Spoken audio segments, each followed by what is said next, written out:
Hello students, welcome to BBBN online classes. In our previous video session, we were reading the chapter A Gift of Chappals. So, it is a story of a young girl Mridu who was growing up in Madras city, now called Chennai, and living with her grandfather and grandmother there.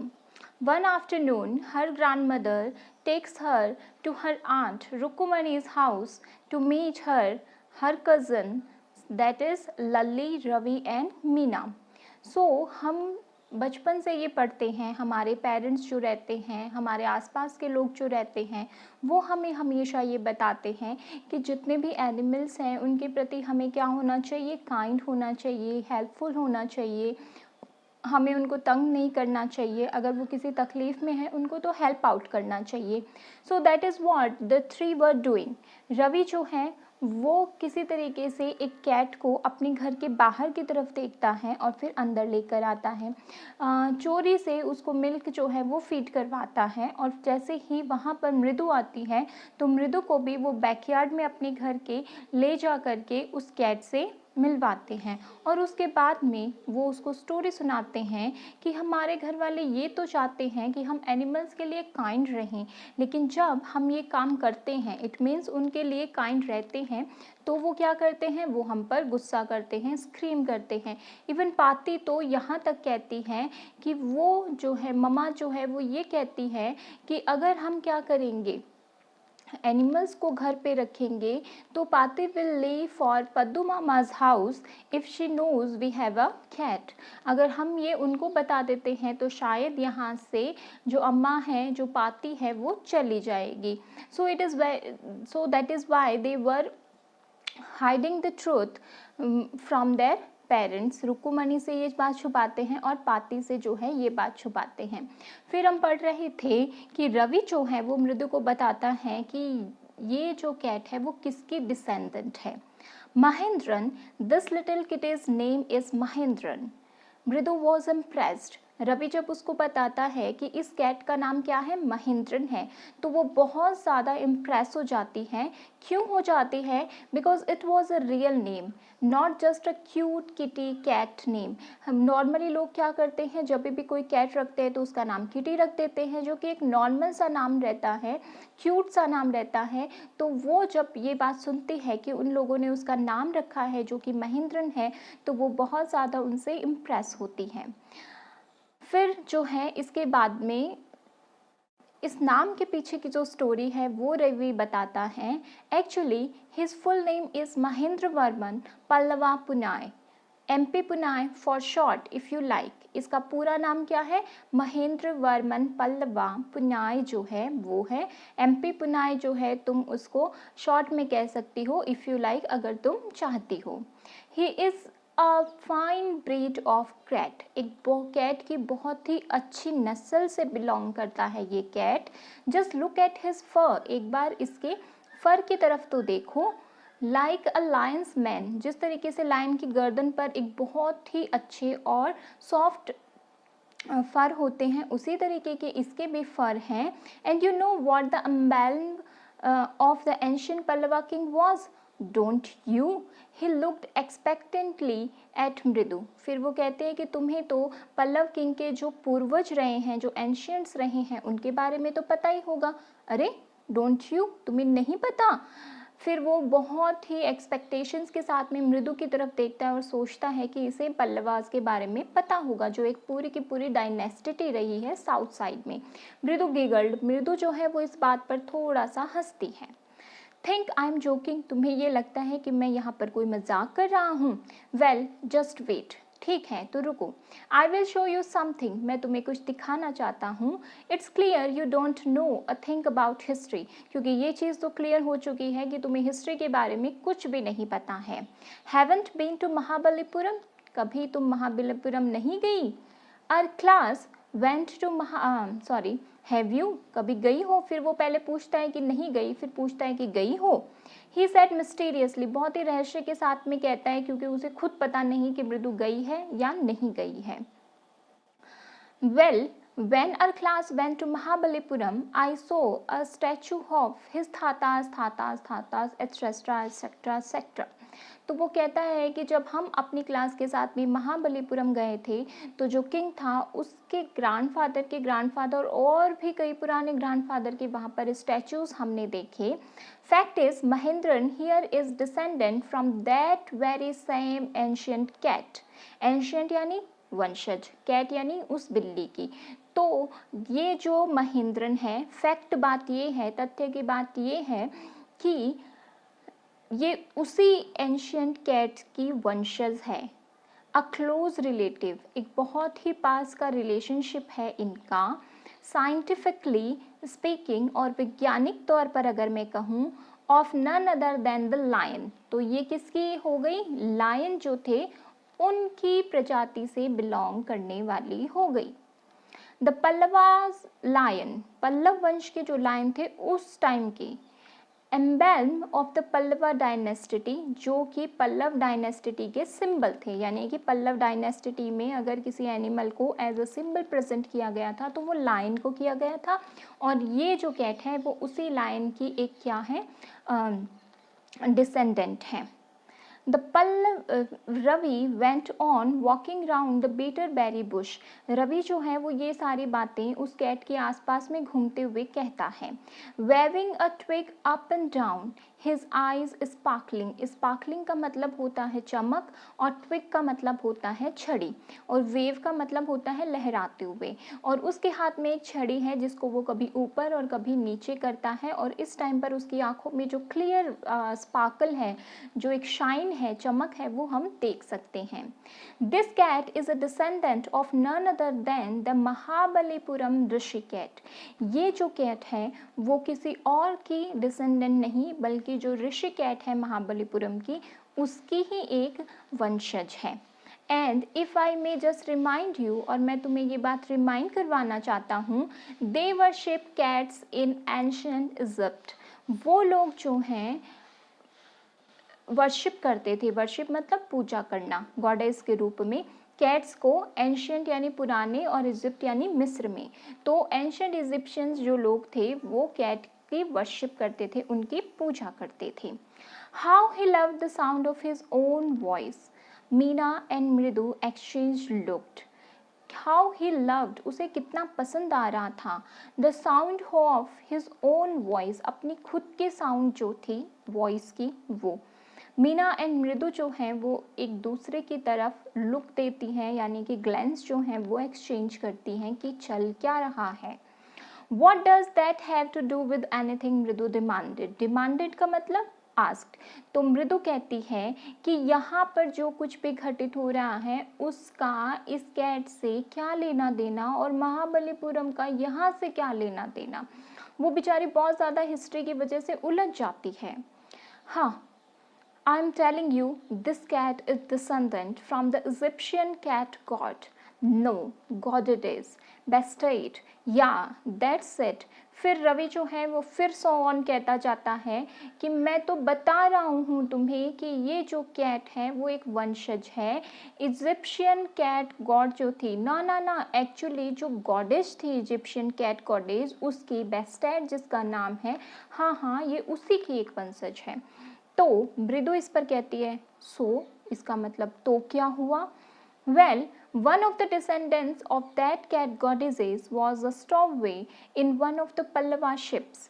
फिर वो आगे की कहानी कहता है कि किस तरीके से जो इजिप्शियन कैट गॉडेस थी वो पल्लव वंश तक पहुंची थी. कैसे पहुंची थी? One of the descendants of that cat goddesses, उस कैट गॉडेसेस का जो एक वंशज था, was a stowaway in one of the Pallava ship. यानी कि वो पल्लव वंश की वहाँ से एक शिप आ रही थी, उसके अंदर हाइड करके आ गई थी. And his descendants was the Mahabalipuram Rishi cat. और उसी कैट के जो डिसेंडेंट हैं उन वो महाबलीपुरम में रहे जिन्हें ऋषि कैट के नाम से जाना गया. हुज डिसेंडेंट इज, और उसी ऋषि कैट का वंशज है ये. Ravi florist his twig at Mahendra. Ravi जो है वो फ्लोरिस्ट मतलब छड़ी को हिलाते हुए महेंद्र की तरफ उसको क्या करता है, शो करता है कि ये महेंद्रन है, एमपी पुनाय हियर। और उसी ऋषिकेश का जो डिसेंडेंट है वो ये एमपी पुनाय है। वो और इस तरीके से एक एक्साइटमेंट में वो एक आवाज़ निकालता है, ही श्रिंक्ड। श्रिंक्ड का मतलब होता है शाउट करना ज़ोर से। वेरी प्लेस्ड विद हिमसेल्फ, और इतनी हिस्ट्री की बातें मृदु के सामने कहने के बाद में वो बड़ा ही एक्साइटेड होकर एक ज़ोर का शाउट करता है मृदु की तरफ, और अपनी ही खुशी पर, अपनी ही बातों पर इतना ज़्यादा वो खुश हो जाता है। महेंद्रन लुक्ड अप, और इस शाउट पर महेंद्रन जो कैट है वो ऊपर की तरफ देखती है, अलार्म्ड, थोड़ी सी चौंक जाती है। He had just been sharpening his claws on the edge of the coconut shell. Sharpen का मतलब तीखे करना, क्लॉज का मतलब जो उसके पैर जो हैं नीचे वाले, उसके जो नाखून हैं वो, एज का मतलब जो सिरा होता है, कोकोनट शेल मैंने आपको बताया था जो खोखला पार्ट होता है कोकोनट का, वो वाला। तो उस टाइम पर वो क्या कर रहा होता है कि अपने जो क्लोज हैं वो उस कोकोनट शेल की एज से, सिरे से शार्प कर रहा होता है। But worse than Ravi's awful whoop एक वॉज अ क्रीक, लेकिन रवि के वूप से भी ज़्यादा ऑफुल, ऑफुल मतलब अजीब जो साउंड था वो था क्रीच का साउंड, फ्रॉम द विंडो, जो कि कहाँ से आ रहा था, विंडो से। What a weird sound if मृदु was startled। मृदु बोलती है कितना अजीब साउंड है, और वो उस साउंड को, क्रीच के साउंड को सुन करके अचानक से बहुत ज़्यादा चौंक जाती है। MP पुनाई was frightened out of his wheat. Out of his wheat यहाँ पर एक फ्रेज है जिसका मतलब होगा कन्फ्यूज़न। तो एमपी पुनाई जो है वो डर जाता है कन्फ्यूज़न से। हेयर स्टैंडिंग ऑन एंड, उसके जो बाल होते हैं, कहा जाता है कि जो जानवर जो हैं जब वो स्टार्टल्ड हो जाते हैं, अमेज्ड हो जाते हैं, तो उनके हेयर्स जो हैं वो खड़े हो जाते हैं, जैसे हमारे जो हाथ पैरों की जो नर्व्स होती हैं वो खड़े हो जाते हैं, गूज बम्स आ जाते हैं हमें, वैसे ही उनके साथ में होता है। तो यहाँ पर वही हो रहा है। He bounced up and screwed towards a bamboo tree of red chilies that had been set out to dry। फिर वो he bounced up, वो उछलता है, बाउंस मतलब जिस तरीके से बॉल उछलती है वो एक जगह से दूसरी तरफ पर कूदता है, एंड स्क्रूड, और फिर क्या कर देता है, हरिडली मूव करना, स्क्रूड मतलब हरिडली मूव करना, कहाँ पर, टुवर्ड्स अ बैम्बू ट्रे, एक बैम्बू ट्रे की तरफ, जो किससे भरी हुई थी, रेड चिल्लीज से भरी हुई थी, beneath it, sorry, that had been set out to dry, जो कि धूप में रखी हुई थी सूखने के लिए। यानी कि वो जो है वो अपनी वो फुटबॉल वाला जो एरिया था, जिस वो टॉर्ड फुटबॉल वाला जो एरिया था उससे बाउंस करता है, तो सीधे वो कहाँ पर लैंड करता है, एक बैम्बू की ट्री जिसमें कि रेड चिलीज रखी हुई थी सूखने के लिए, वहाँ पर बाउंस करता है। Trying to hide beneath it, और वो इतना डर जाता है कि वो सोचता है कि इसी बैम्बू के नीचे अपने आप को छुपा लेगा। He tipped a few chillies over himself, और कुछ फ्यू चिलीज यानी कुछ चिलीज जो हैं वो उसकी बॉडी पर टिप हो जाती है, यानी उछल कर गिरती हैं। मियाओ, ही हॉल्ट मिजरेबली, मिजरेबली यानी बड़े ही दुखी होकर के वो मियाओ की आवाज़ निकालता है। The creaking went on and on, और जो क्रींच वाला साउंड है वो अभी भी आ रहा होता है। Then what's that noise said Mridu, Mridu कहती है किस चीज़ की आवाज़ आ रही है, क्या आवाज़ है ये। That Lalli is learning to play the violin grunted Ravi, और रवि जो है वो एक्सेप्टेंस के वे में कहता है कि ये जो साउंड है वो लल्ली जो है वो वायलिन किस तरीके से प्ले करी जाती है वो सीख रही है। She will never learn a thing, और म्यूज़िक के फील्ड में वो कुछ भी नहीं सीख सकती। The music master just gone on playing like a train विजलिंग on and on, यानी कि जब ट्रेन एकदम सही रास्ते पर चल रही होती है तो एक विजलिंग का साउंड आता है, वैसे ही सही रास्ते पर चलते हुए जो म्यूज़िक मास्टर है वो अपनी वायलिन प्ले कर रहा है और बहुत अच्छा साउंड दे रहा है। While Lalli is all the time, जबकि लल्ली जो है वो इस पूरे समय डी रेलिंग मतलब जैसे कि ट्रेन पटरी से उतर गई है, वैसे ही लल्ली का जो वायलिन है वो भी पटरी से उतर चुका है। It means she is not going well towards the playing. Going completely of track, उसको समझ ही नहीं आ रहा है कि कैसे बजाना है और वो शायद कैसे ही बजा रही है। Here are some comprehensive questions. What is the secret that Meena shares with मृदु in the backyard? वो कौन सा सीक्रेट है जो मीना जो है वो मृदु के साथ में शेयर करती है बैकयार्ड में। How does Ravi get milk for the kitten? किस तरीके से मिल्क लेकर आता है। Who does he say the kitten's ancestors are? Kitten के जो एंसेस्टर्स हैं यानी कि कैट के एंसेस्टर्स जो हैं, पूर्वज जो हैं, वो कौन से वंश के हैं। Do you believe him? क्या आप उसको बिलीव करते हैं। Then Ravi has a lot to say about MP Punnai. This shows that, MP Punnai के बारे में वो बहुत सारी बातें कहता है रवि के बारे में। इससे हमें क्या पता चलता है। He is merrily trying to impress Mridu. His knowledge of history is sound. He is a rich imagination. He is an intelligent child. आपको क्या लगता है कि चारों में से कौन सा सही होगा। Then fifth question is what was the noise that startled Mridu and frightened Mahendran? अभी अभी हमने पढ़ा कि एक क्रिंच की जो नॉइस है उससे मृदु भी थोड़ा अमेज्ड हो जाती है, वियर्ड सी नॉइज आती है और जो महेंद्रन है वो भी डर जाता है। सो इसके क्वेश्चन आंसर्स जो हैं वो आपको अपनी नोटबुक में करने हैं। Then you can see here कि यहाँ पर जो है एक विंडो है, यहाँ पर जो मास्टर है वो क्या कर रहे हैं, प्ले कर रहे हैं वायलिन, और जो लल्ले जो है वो भी एक वायलिन जो है प्ले कर रही हैं। यहीं से वो वॉइस आती है रूम से, जिसमें से इस विंडो में से जो वॉइस आती है जिससे महेंद्रन जो है वो डर जाते हैं और इसी के साथ साथ में जो हमारी जो मृदु है वो थोड़ा चौंक जाती है कि घर में हो क्या रहा है। सेकंड पार्ट पढ़ना स्टार्ट करते हैं। Mridu crept on to the window. Mridu जो है जब उसको पता चलता है कि विंडो में से वॉइस आ रही है तो वो क्रेप्ट अप, क्रेप्ट मतलब रेंगते रेंगते, सरकते सरकते, जिस तरीके से क्रीप करते हैं ना, जैसे कछुआ है, टॉर्टोइस है, वो क्रीप करता है, वैसे ही क्रीप करते हुए क्या करती है, विंडो की तरफ जाती है। Lalli was sitting a little distance away awkwardly holding her violin and bowstring. Lalli was sitting a little distance away. खिड़की से लल्ली जो है वो थोड़ा सा दूरी पर बैठी हुई है। awkwardly holding her violin, उसने बड़े ही अजीब तरीके से वायलिन पकड़ रखी है। and bowstring, और जो झुकने और जो स्ट्रिंग्स हैं उन पर झुके हुए। स्ट्रिंग्स क्या होते हैं, वायलिन्स के जो तार होते हैं वो। हर एल्बो जूटिंग आउट, उसका ये जो एल्बो है वो बजाने के टाइम पर इस तरीके से बाहर की साइड में निकला हुआ है। And her eyes glazed with concentration, और उसकी जो आंखें हैं उसका पूरा कंसंट्रेशन कहाँ पर है, वायलिन के स्ट्रिंग्स पर। इन फ्रंट ऑफ हर, और लल्ली के सामने, with most of his back to the window, उसकी जो बैक है यानी कि पीछे की साइड है वो किस तरफ है, विंडो की तरफ, यानी कि मास्टर जो है वो विंडो के सहारे बैठे हुए हैं। एज यू कैन सी जो बैक साइड है मास्टर की वो कहाँ पर है, विंडो की साइड पर है। सो अब उसका जो हमें फिगर है वो दिखाया गया है थोड़ा सा कि क्या है, with most of his back to the window was the bony figure of the music master. bony मतलब जिसमें मोस्टली हड्डियाँ, इट मीन्स वो ज़्यादा फैटी नहीं है, तो वो म्यूज़िक मास्टर बैठे हुए हैं।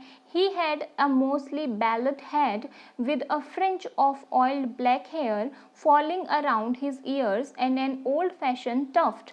तो he had a mostly bald head, यानी कि यहाँ वाला जो हेड है, most of the part of head है, उस पर बाल नहीं है।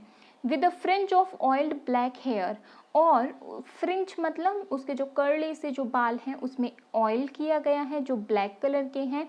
फॉलिंग अराउंड हिज ईयर्स, जो कि उसके कानों की तरफ से ऐसे होते हुए पीछे की तरफ जा रहे हैं। And an old fashion tuft, और उसने एक बहुत ही पुरानी फैशन की जो चोटी है वो बना रखी है। A gold chain gleamed around his leathery neck, ठीक है, और उस एक गोल्ड की चैन है जो उसने गले में पहन के रखी हुई है। And the diamond ring glittered on his hand, और एक डायमंड की जो रिंग है वो चमक रही है उसके हाथ में। As it glides up and down the steam of the violin. अब वो गोल्ड जो डायमंड की रिंग है वो कब दिखती है, जब वो ऊपर और नीचे स्ट्रिंग की वायलिन की जो स्टीम है उसको प्ले करता है तब दिखती है, चमक दिखती है उसकी।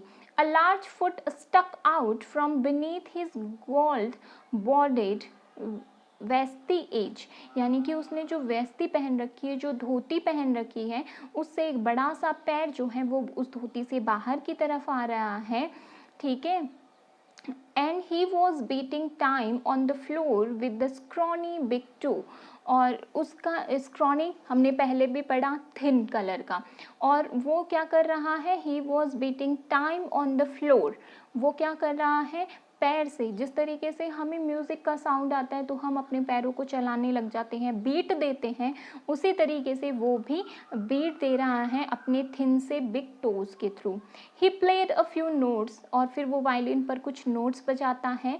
लल्ली stumbled behind him on her violin, और लल्ली जो है वो स्टम्बल्ड मतलब रुक रुक के कैसे तैसे, जब मास्टर वायलिन बजा रहा है तो उसके पीछे पीछे वायलिन जो है वो बजा रही है। Which looked quite helpless and unhappy in her hands, और जो वो वायलिन है वो उसके हाथ में बहुत ही अनहैप्पी सी मैच ना करती हुई दिखाई दे रही हैं। व्हाट अ डिफरेंस, कितना ज़्यादा अंतर है। The music master's notes seem to float up and settle perfectly into the invisible tracks of the melody. अब डिफरेंस किस तरीके से है म्यूज़िक मास्टर के नोट्स में, लल्ली के नोट्स में, और उनके ये जो तीनों बच्चों की स्टोरी है, जो कि रवि और जो मीना है और मृदु है, इनकी स्टोरी से किस तरीके से रिलेट करती है, वो हम पढ़ेंगे अपने नेक्स्ट पार्ट में। This is it for today. Thank you everyone and the comprehensive questions you have to do in your notebook. Thank you.